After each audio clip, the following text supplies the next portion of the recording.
Xenoblade Cross è un titolo che offre una grande varietà di meccaniche ed è fondamentale comprendere come navigare nella struttura del gioco per godersi l'esperienza al massimo. Tra esplorazioni, combattimenti, equipaggiamento dei personaggi e missioni può essere facile perdersi o non gestire al meglio alcune situazioni. Per tale motivo ho deciso di creare questa guida dove troverete tutti i consigli più utili per avanzare nel gioco. Darò quindi una serie di 30 suggerimenti organizzati in ordine progressivo così che possiate applicarli immediatamente e migliorare l'esperienza fin dalle prime fasi. Che siate neofiti o esperti, troverete sicuramente qualche dritta che vi aiuterà a sfruttare al massimo ogni aspetto di quest'opera mastodontica. Ma prima di raggiungere il tanto complesso quanto affascinante pianeta Mira, se gradite contenuti del genere potete lasciare un bel mi piace e se siete nuovi iscrivervi al canale per non perdervi i prossimi video.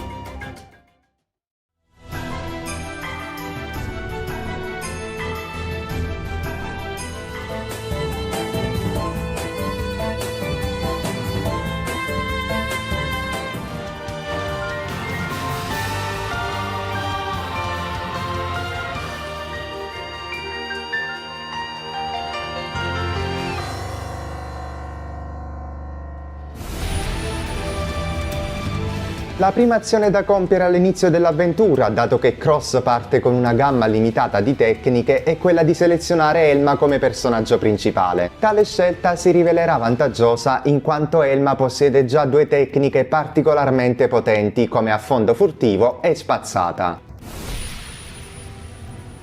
Gli urli del guerriero costituiscono il metodo migliore per ripristinare la vita nel gioco, quindi in generale è sempre meglio conservare almeno una tecnica di ogni colore nell'eventualità sia necessaria per una combo innescata da un alleato. Quando si incontrano nemici di livello inferiore a quello del personaggio, è meglio sconfiggerli sempre perché si otterranno utili risorse necessarie per i potenziatori, e se quest'ultimi hanno parti del corpo vanno distrutte per prima per ottenere loot esclusivo. La selezione della parte del corpo da attaccare avviene automaticamente sulla base della distanza. Tuttavia si può modificare manualmente il bersaglio tenendo premuto il tasto R e selezionando l'obiettivo con A o Y. Il colore del nome dei mostri indica la differenza del loro livello con quello del personaggio leader. Più la tonalità è intensa, maggiore il distacco. In ordine di pericolosità crescente si va da blu, bianco, giallo, rosso fino a viola. Durante l'esplorazione è fondamentale tenere a mente le tecniche di rilevamento dei nemici. Queste cambiano in base all'orario, a condizioni meteo e all'utilizzo o meno di scale. Per evitare attacchi improvvisi non desiderati è bene sapere che i nemici con il simbolo di un occhio avranno percezione visiva, mentre quelli con tre onde reagiranno tramite percezione sonora. Non abbassare mai la guardia è la regola fondamentale su Mira. Alcuni nemici si nascondono sottoterra o appaiono solo a orari specifici o in determinate condizioni atmosferiche, e rimanere sempre vigili permetterà di non essere mai colti di sorpresa. La potenza di un nemico è direttamente proporzionale alla sua grandezza, pertanto tra due mostri della stessa specie e livello, quello di dimensioni maggiori avrà statistiche significativamente più potenti. Mai trascurare le risorse sparse per la mappa. Raccoglierle non solo fornirà materiali utili in seguito, ma una volta raggiunto il limite di 99 unità, il gioco provvederà automaticamente a venderle, permettendo di guadagnare denaro in maniera passiva. Quando si nota una luce verticale che si staglia verso l'alto, conviene dirigersi subito verso di essa. Tale segnale indica infatti la presenza di un sito Frontier Nav dove si potrà posizionare una sonda dati. Oltre a garantire un teletrasporto rapido, consentirà di ottenere utili risorse preziose. Per scoprire aree segrete e ottenere una visuale più ampia è fondamentale l'utilizzo del drone. Si può lanciare tenendo premuto il tasto R e cliccando la freccia in alto, in modo da ottenere una visuale panoramica che può rivelare eventuali segreti nascosti sulla mappa.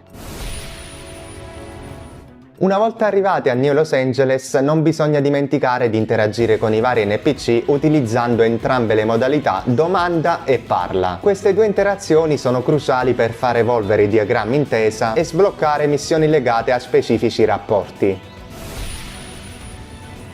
È conveniente aprire periodicamente la collezione nel menu e registrare per ogni regione tutti i nuovi elementi scoperti. Per ogni casella fortunata riempita si guadagneranno 2 punti battaglia, mentre per ogni riga completata se ne otterranno 5 più un oggetto speciale.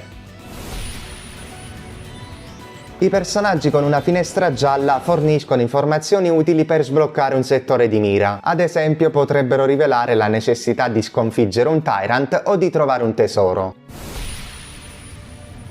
È fondamentale dedicarsi fin da subito alle missioni intesa, non solo quelle relative alla campagna principale, in quanto oltre alla possibilità di reclutare nuovi personaggi, daranno accesso a tecniche esclusive molto più potenti rispetto a quelle tradizionali.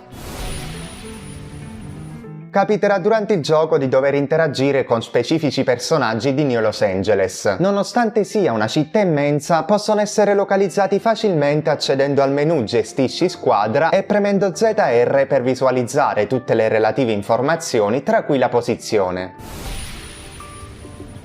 Il prerequisito per alcune missioni è quello di avere un certo livello di intesa, è quindi consigliabile includere nel team, quando possibile, i vari personaggi reclutabili, evitando Elma e Lynn, dato che loro saranno quasi sempre disponibili per le missioni della campagna principale e la loro affinità crescerà automaticamente nel corso dell'avventura. Nell'apposito terminale presso l'ingresso Blade, una volta raggiunto il limite di 20 missioni contemporanee, non sarà possibile accettarne altre, quindi il consiglio è di non selezionare quelle di raccolta, almeno che non abbiate già i materiali necessari per completarle, e soprattutto non prenderne in carico più di 19. In questo modo si potranno completare altre eventuali missioni che richiedono risorse grazie al 20° slot libero. In caso sia necessario un tipo di materiale specifico ma ne sono state raccolte tutte le unità in una determinata zona, anziché aspettare la rigenerazione è possibile teletrasportarsi al punto di riferimento più vicino per ripristinare l'area e continuare a raccoglierlo. Salire di livello non darà accesso solamente a un lieve aumento dei parametri, ma consentirà in particolare di equipaggiare le migliori armature del gioco, che incrementeranno significativamente le statistiche. Non va dimenticato di effettuare periodicamente il potenziamento di abilità e tecniche nel menu con i punti battaglia, ottenendo così bonus migliori rispetto a quelli conferiti da un semplice aumento di livello. Quando una classe raggiunge il rango 10 è sempre consigliabile passare alla successiva. Anche se inizialmente le tecniche e le abilità potrebbero sembrare limitate, ogni classe avrà una funzionalità specifica che si svelerà col tempo, offrendo nuove opportunità tattiche. Cercare l'obiettivo di una missione può essere complicato quando se ne hanno molte attive contemporaneamente, ma tenendo premuto il tasto L e poi cliccando Y verrà mostrato il luogo preciso della mappa dove è possibile completarla. Il Millennium ha un limite massimo accumulabile dalle sonde e una volta raggiunto non verrà più prodotto. È bene quindi tornare regolarmente a New Los Angeles per investire il Millennium nei produttori d'armi. Tra i vari investimenti effettuabili consigli il fornitore Sakuraba Industries, in quanto oltre ad essere disponibile fin dall'inizio è la fonte principale per ottenere copricapi con il tratto potenziale, che è uno dei più utili del gioco poiché aumenta notevolmente i danni delle tecniche che utilizzano punti tensione. Nelle fasi avanzate di gioco si potranno sbloccare le abilità di campo completando le missioni intitolate in modo ufficioso che appariranno casualmente, quindi per farle comparire sarà necessario interagire più volte col rispettivo terminale. Una volta ottenuti gli scale nel capitolo 6 si potranno utilizzare per affrontare nemici potenti e padroneggiare rapidamente le nuove classi. Essi offrono infatti un modo efficace per livellare e superare le sfide più difficili del gioco. Tutte le tre tipologie di scale, leggero, medio e pesante, hanno lati positivi e negativi. Gli scale leggeri hanno pochi punti vita e una bassa riserva di carburante, ma in compenso ne utilizzano una piccola quantità. Gli scale pesanti, al contrario, possiedono tanti punti vita e una grande riserva di carburante, ma ne consumano molto. Gli scale medi invece non eccellono in nessuno di questi aspetti e si propongono come una soluzione equilibrata tra le due categorie. A differenza del predecessore, in tale iterazione della serie ci sono pochi oggetti missabili. Si potrà dunque proseguire tranquillamente fino al capitolo 9, il quale rappresenta un punto di non ritorno e quando si raggiungerà questo momento verrà segnalato anche esplicitamente dal gioco. Una volta iniziato il nono capitolo è fondamentale ottenere il modulo di volo il prima possibile, in quanto permetterà con gli Skell di raggiungere aree precedentemente inaccessibili, esplorando così il meraviglioso mondo di Mira in tutta la sua interezza.